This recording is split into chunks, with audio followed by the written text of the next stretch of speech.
So here goes nothing. I'm really procrastinating this, but...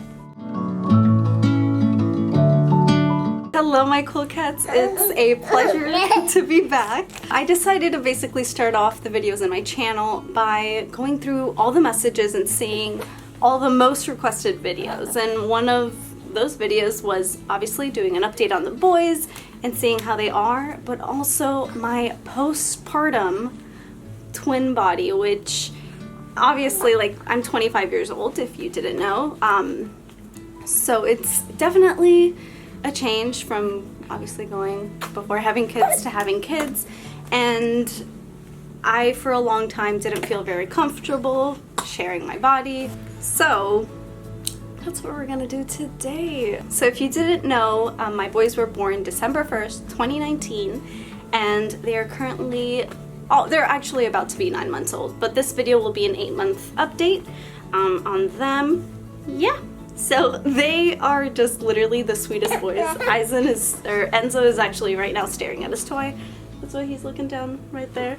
They're very playful. They acknowledge each other, which is probably the best part of this stage that they're in. When they wake up from their naps, they talk to each other, and you could just tell that they're gonna be best friends.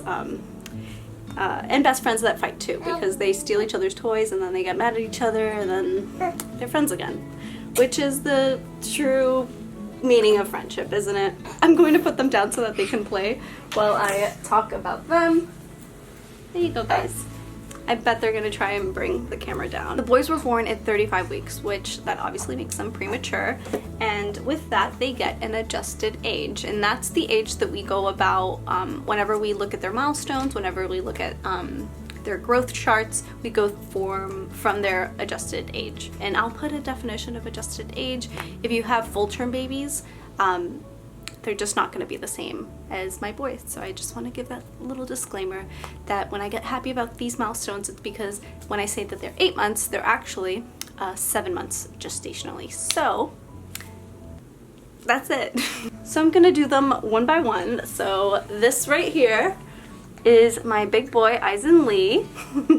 He's a happy baby. So he was my baby A, and he is 8.5 months old. So for our 8-month update, I want to say he is just like, his personality is so funny.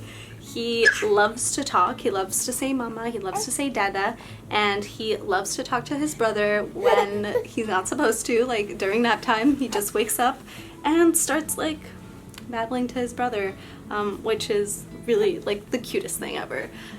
He also, his favorite toy is definitely anything that anything that he shouldn't have. Like, he sees like the back of a phone and then he knows, he's like, I have to get that. He sees an air vent, he wants to go for it.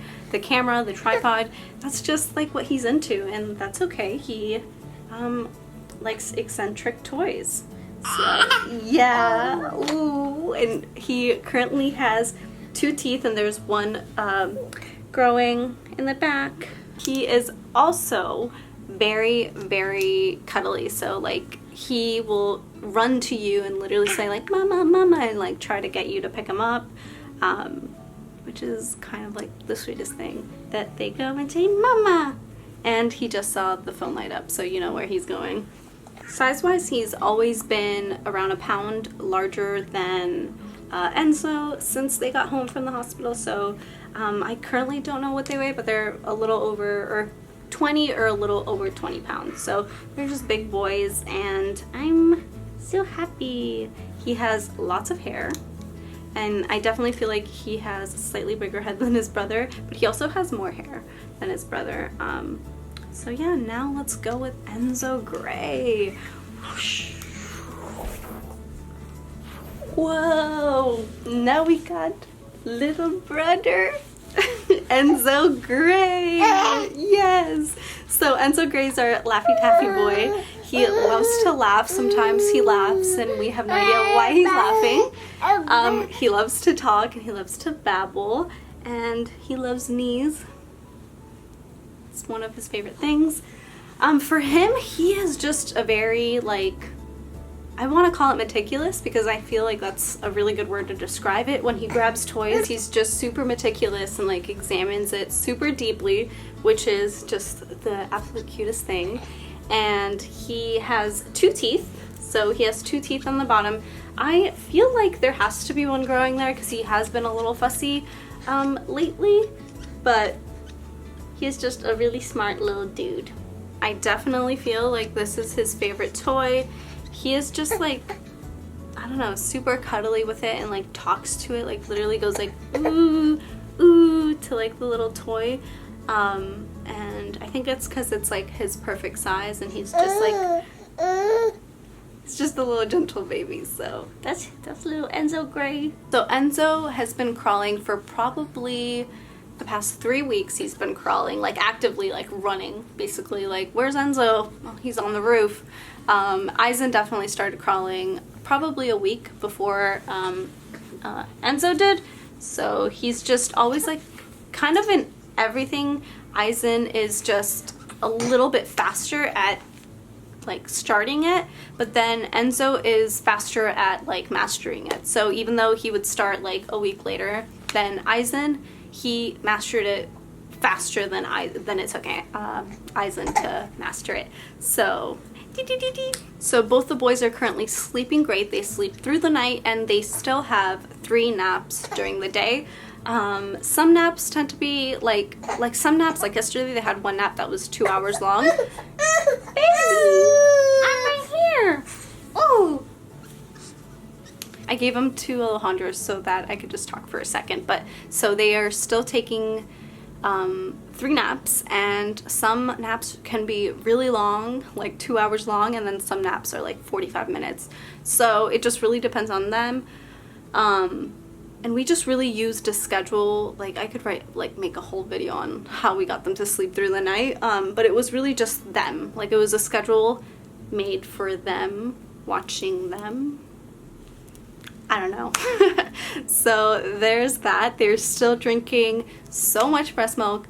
It is actually hard to like make so much milk and just like remember to pump, and very, very emotionally draining. Pumping is very hard. So they're drinking like 190 mLs to 200 mLs per feed. Usually the earlier feeds they drink more milk, and then the later feeds, except the last one they drink like 230 mLs. They're just drinking a lot of breast milk. But usually the later ones, they drink a little bit less because they are feeding like food during the day, which is like the coolest. And like, I don't know, watching babies eat is just like the coolest thing, because so far they've actually enjoyed everything that we've put up. They just really like to eat. They love to try new things. They always like make like a, I don't know, like a curious face when they first try a new food, and then they end up like devouring it. Like we tried quinoa the other day with some garbanzo beans, I believe is how you pronounced it, and they just loved it. And I don't know, I am just, it just makes me so happy watching them eat. And it's actually made me like so much better in the kitchen, because now when I make something for myself and my husband, then I also like, I'm like, what can I do? Like what variation of that same dish can I do for the boys with everything that they've already eaten? So I can also do another whole video on like baby-led weaning and our experience. We actually have a visit coming up, so we're gonna get them measured soon. But I mean, compared to my freaking height, they are just big babies, which I'm so happy about, because like I mentioned, I'm just a tiny person. Now for the super fun part of showing my body postpartum to the internet. So I definitely feel like this has to be done and this has to be said in order for people not to think that, like, I don't know, there's just a lot of perfect people on Instagram and on the internet, obviously, that just like can have a child and then be like, I'm back to normal, guys, look at me in my bikini. And that just wasn't the case for me. Like, I definitely lost all of my weight, like my baby weight, right off the bat, right when I gave birth. So that really wasn't the issue, and I think I have a picture of me like 5 days postpartum. Like, I have the smallest little pudge, but it, like, my belly was flat. However, the skin did stretch out, obviously, so I definitely have loss of elasticity and stretch marks as well. That the stretch marks actually showed up during my pregnancy, so probably around, I want to say like 28 weeks was when my stretch marks started showing, and I had my belly pierced, so like, I don't know what's up with like belly pierced. Like, don't get your belly pierced if you plan on having children. I don't know, I feel like that just made the whole like stretch marks even worse. Like, so many stretch marks would not have showed up if I had not pierced my belly button, but what are you gonna do? 16-year-old Brenda wanted to pierce her belly button. So yeah, that's one of the things that I wanted to say. Also, during my pregnancy, I was using creams, and I knew that once, like, I'm currently breastfeeding, so I knew that once I stop breastfeeding, I'm going to do like retinol treatments and try to, I don't know, just try to make the skin look better and help with elasticity and things like that. But for now, I'm just using really good moisturizers and not really buying into any of those tummy creams, because really at this point I don't think anything will help, other than like maybe if I really wanted to actually do a micro needling treatment. Like I mentioned previously, I've worked at a dermatology office, so we have like all the cool stuff, all the cool gadgets, but then COVID happened, and I don't know, it just lost track of time, and I'm in North Carolina, so I don't know if I should fly to Florida for several micro needling treatments. It just doesn't seem okay. So unless I find a place here in North Carolina, then I don't know if I'm going to be doing that anytime soon, but that's definitely something that I think might help, especially since I have relatively new scars. And yeah, so this is it. This is me showing my body, and I am very nervous, but it has to be done. So wait, let me say one more thing.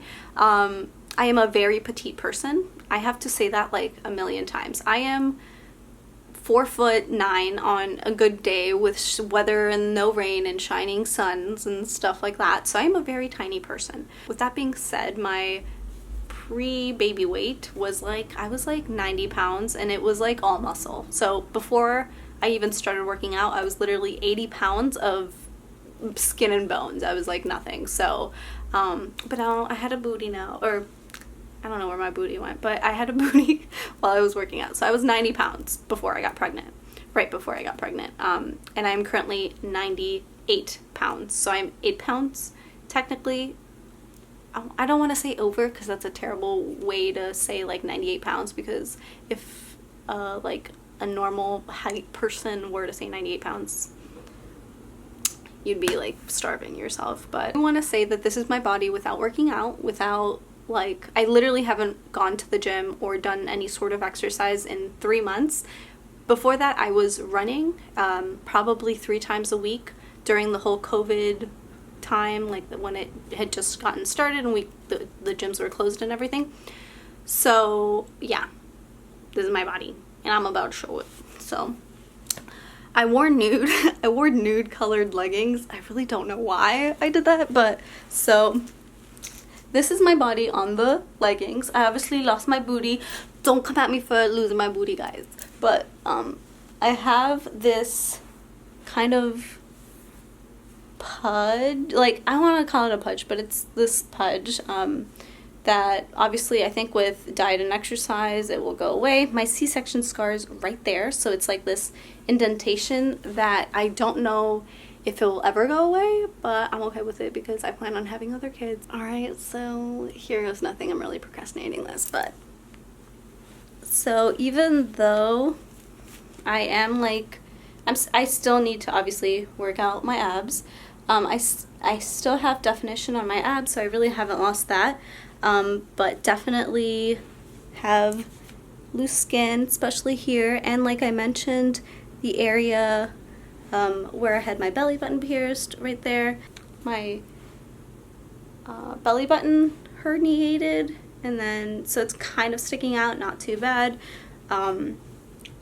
Yeah, the stretch marks are really all over the place, but they are mostly in this area because this is where I had the most stretching. I don't have any stretch marks here or here. But yeah, that is something I think over time, once I start going to the gym, once I start doing ab workouts and just like eating right, because I'm definitely not eating right at all, that I think will definitely get better. But let's continue. So I really don't plan on doing anything like any sort of surgeries. Like, it's not in my radar at the moment. I definitely want to have more kids. I definitely want to have like 1,000 more kids. I gotta go for my baby girl. Thank you guys so much for watching. If you're watching this far, thank you so much for just always being so supportive. And write down like what videos you want me to make, because I'm kind of on a roll here, so super excited for that. But thank you so much, my cool cats. Bye.